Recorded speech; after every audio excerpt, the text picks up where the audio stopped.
Y en la entrevista principal vamos a conversar con la diputada Lorena Fríes, ex directora del Instituto Nacional de Derechos Humanos. Gracias por estar con nosotros, Lorena. Gracias a ti, Fernando. ¿Cómo sientes que están los tiempos, Lorena?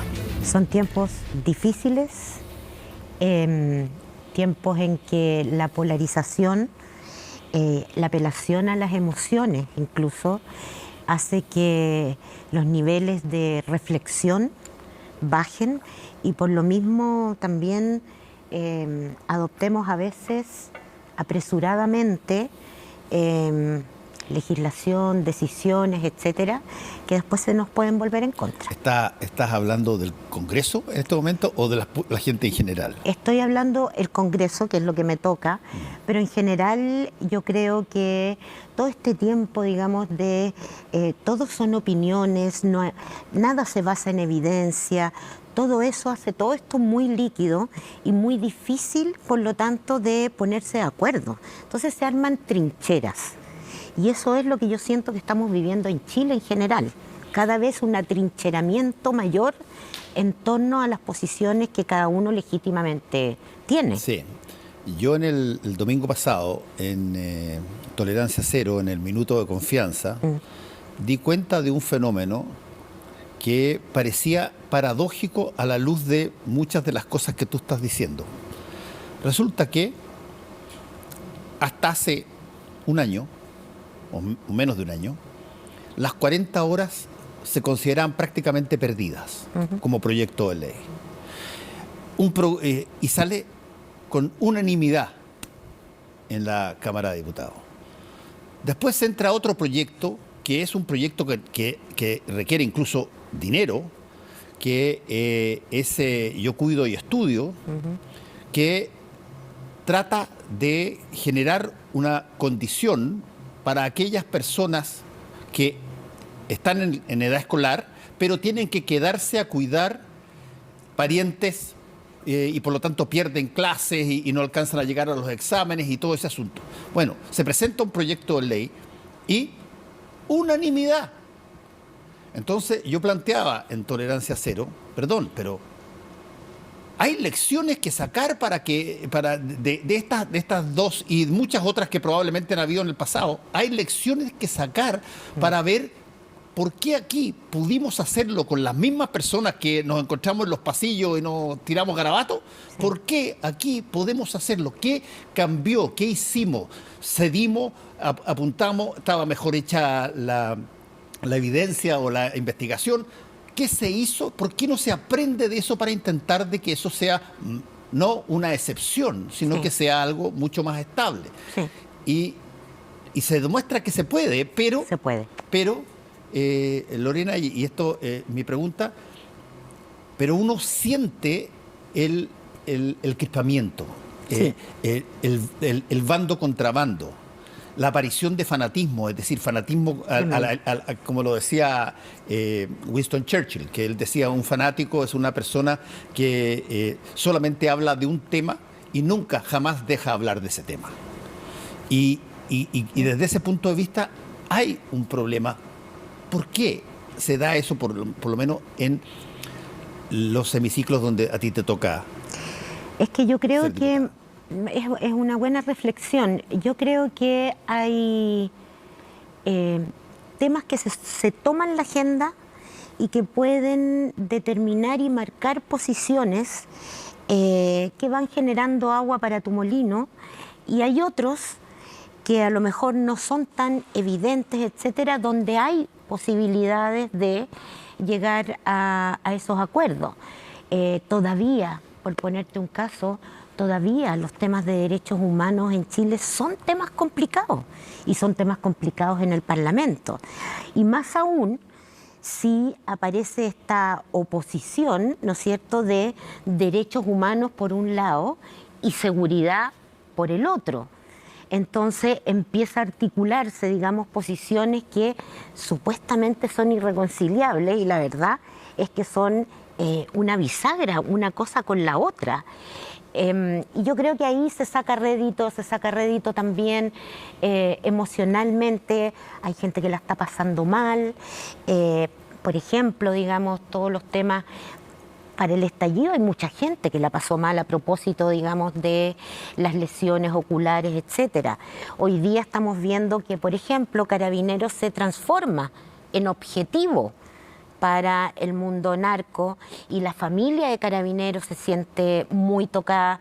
Entonces hay elementos que crispan más que otros y yo creo que también hay, crecientemente hay una desafección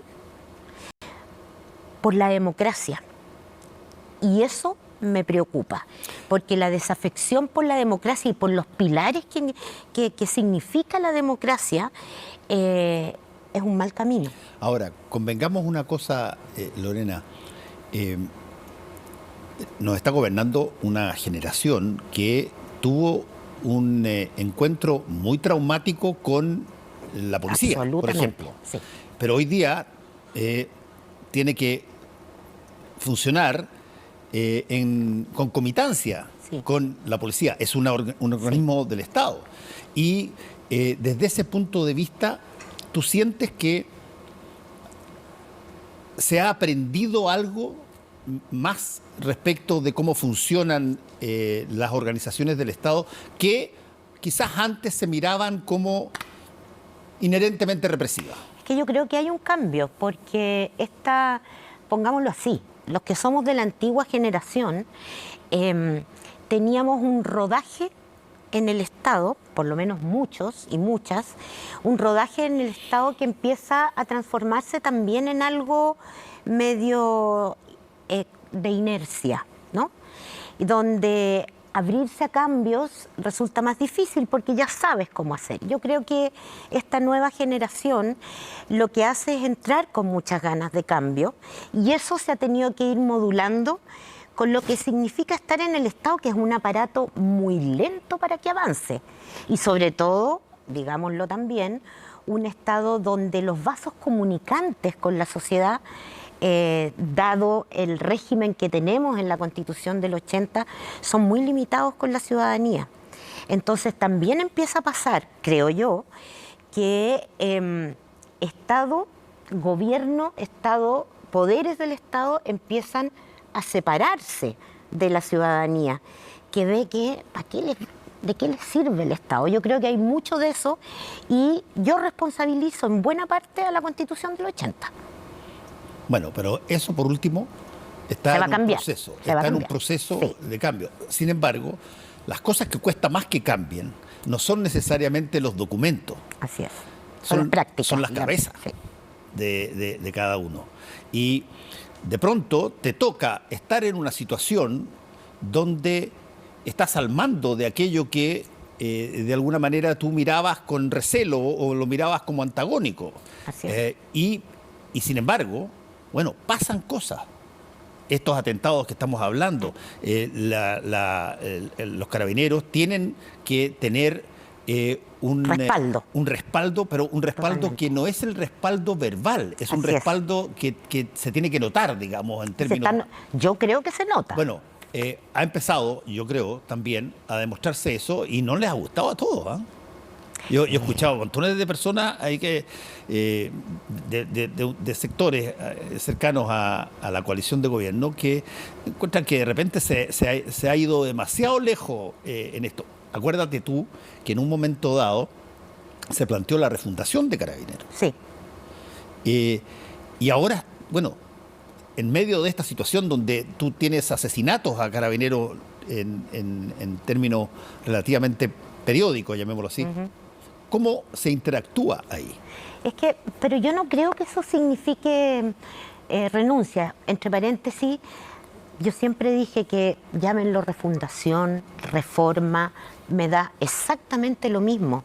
El punto es que tenemos una necesidad respecto de Carabineros, una necesidad que pasaba, ¿no es cierto?, por equipos, una necesidad que pasa por profesionalización, una necesidad, digamos, de dotarlos de marcos legales y que no sean ellos los autolegisladores de sus propias normas, digamos, las de alto rango por lo menos. Yo creo que y una policía o carabinero para nuevos delitos y fenómenos que no nos habían tocado como sociedad y que son fenómenos duros. Duros, sí. Y son fenómenos que vienen para quedarse, porque no es Chile solamente, ¿no? Estamos hablando en general de América Latina.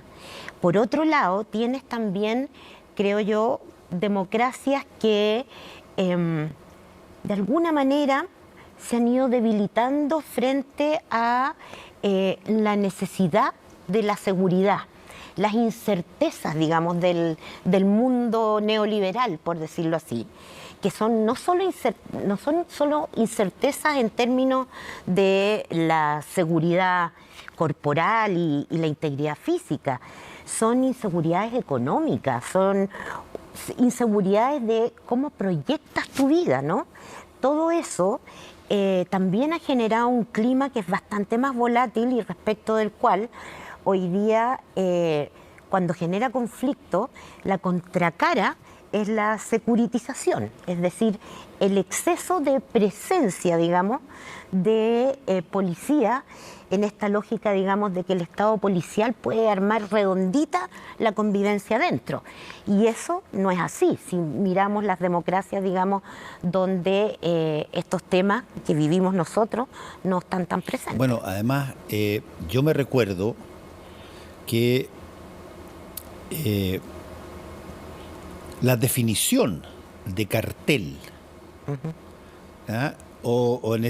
Que son básicamente los mismos que estamos hoy día viendo que aparecen en Chile y aparecen en todas partes del mundo. Pero la definición de cartel decía que al revés de bandas locales o territoriales o comunales, de grupos de barrio, el cartel tenía como característica principal que permeaba toda la estructura institucional. O sea, te coimeaba políticos, te coimeaba alcaldes, te coimeaba policías, generaba una situación porque podía hacerlo y porque tenía recursos para hacerlo. Sí. Y bueno, eso se ha visto en montones de partes. Y claro, uno no quisiera verlo en nuestro país, por cierto, pero estas cosas cuando llegan con todo el aparato completo, no llegan así por partes, digamos. Exactamente, y yo creo que un hito bien importante fue la pandemia, porque la necesidad de confinamiento y todo también dio espacio para que estas grandes organizaciones, carteles, etcétera, empezaran a copar espacio y territorio. Y efectivamente, si tú quieres, operan como una especie de Estado ilegal, pero operan, digamos, en toda esa verticalidad y en toda esa amplitud. Y yo creo que esos son los fenómenos a los que nos vamos a enfrentar y nos estamos enfrentando. Y por cierto, no teníamos una policía preparada para eso.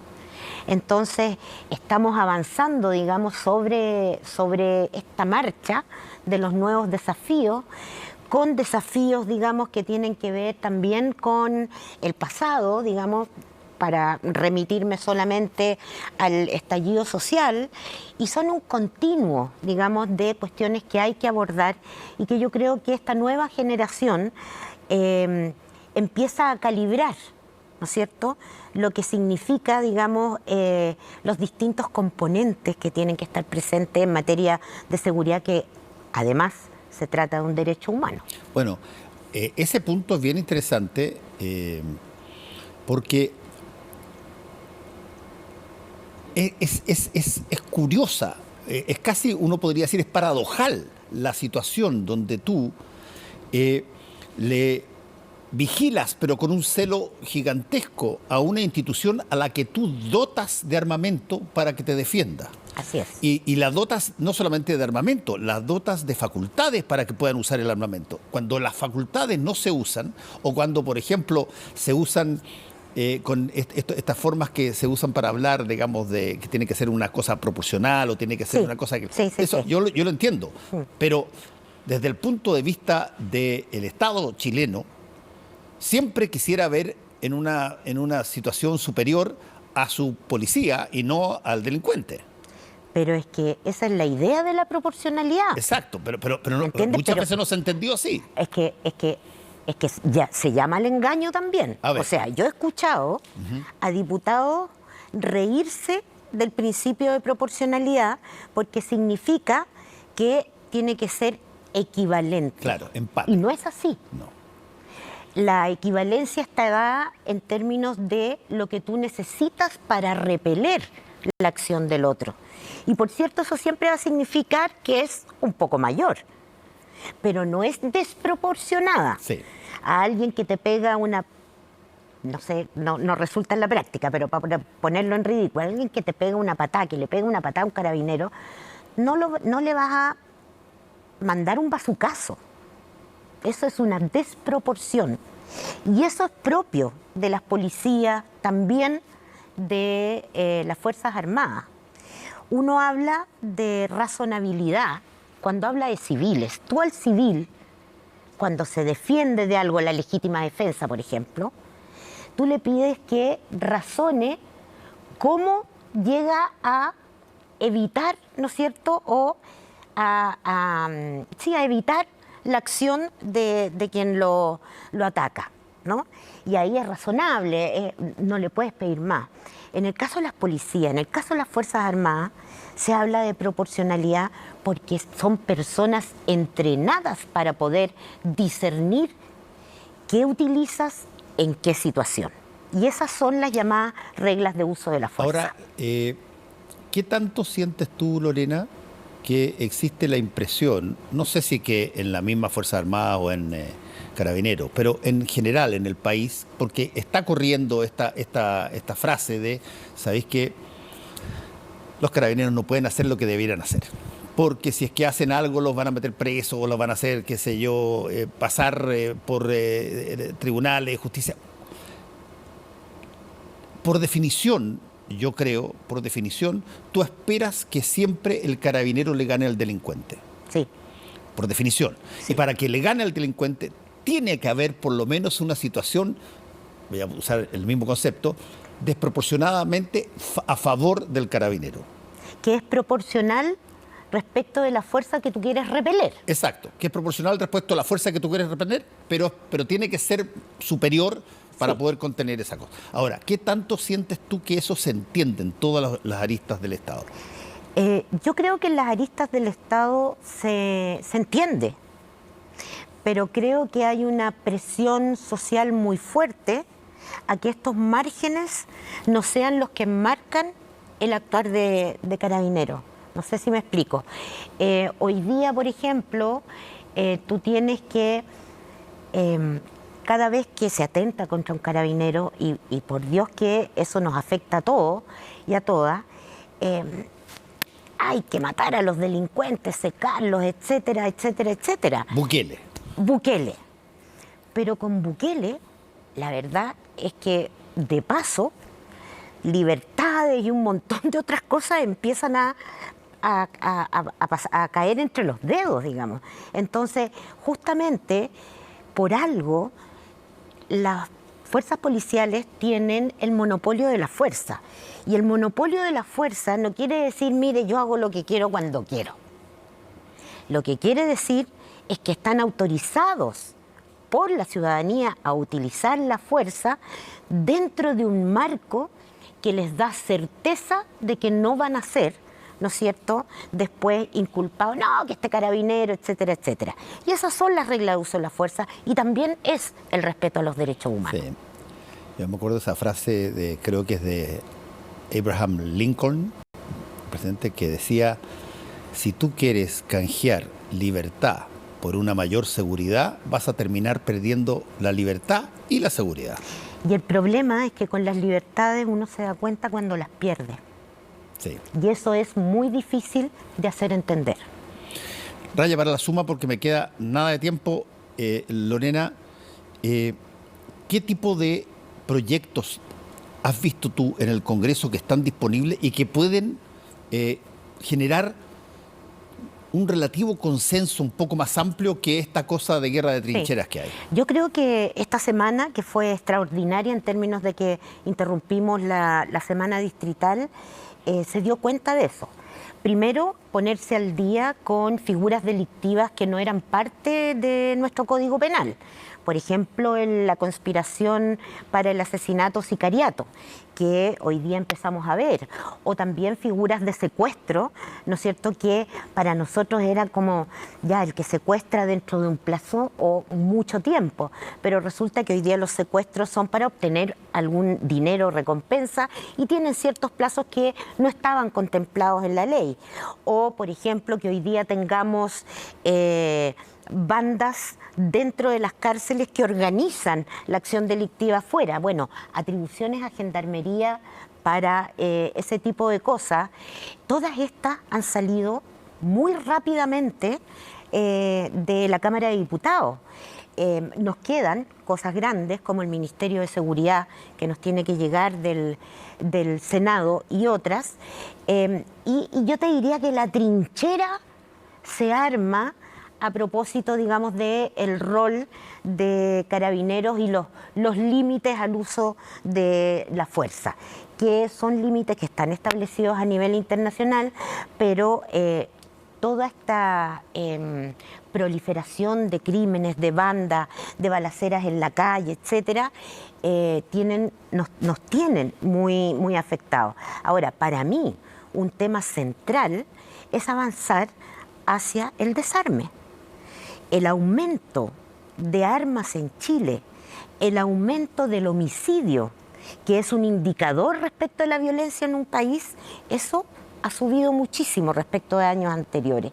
Y yo creo que hemos visto en distintas noticias, ¿no es cierto?, bueno, que aparecen armas con la inscripción rayada, seguramente son de las armas inscritas, que son alrededor de 800.000, 60.000 no se sabe dónde están. Hemos visto también personas que son descubiertas con arsenales, personas que arriendan o venden, a veces ex carabineros incluso, que arriendan o venden armas. Todo esto ha aparecido en los diarios. Por lo tanto, hay mucha circulación de armas y uno puede decir que donde hay un arma hay riesgo de vida o de integridad física. Y eso hay que eliminarlo. ¿Y hay agua en la piscina del Congreso como para que salga algún proyecto? Yo creo que, bueno, recuerda que la ley de control de armas se modificó hace poco, sí, y empezó a regir la nueva. Todavía no están los reglamentos, por lo tanto no sabemos el impacto que va a tener la nueva ley. Pero yo creo que hay que avanzar hacia eso. Y salvo un sector, digamos, que está en la onda de Estados Unidos, de que casi que los rifles, las pistolas y no sé qué son una especie de libertad, yo creo que ese es un camino que vamos a tener que tomar y que lo han tomado otros estados, por ejemplo Canadá, porque hay que volver, o sea, la violencia genera violencia, yo sé que es un cliché, pero la genera, y hay que volver a generar las bases de una convivencia pacífica que con armas difícilmente. Lorena Frías, muchas gracias por haber estado con nosotros hoy día. Gracias a ti.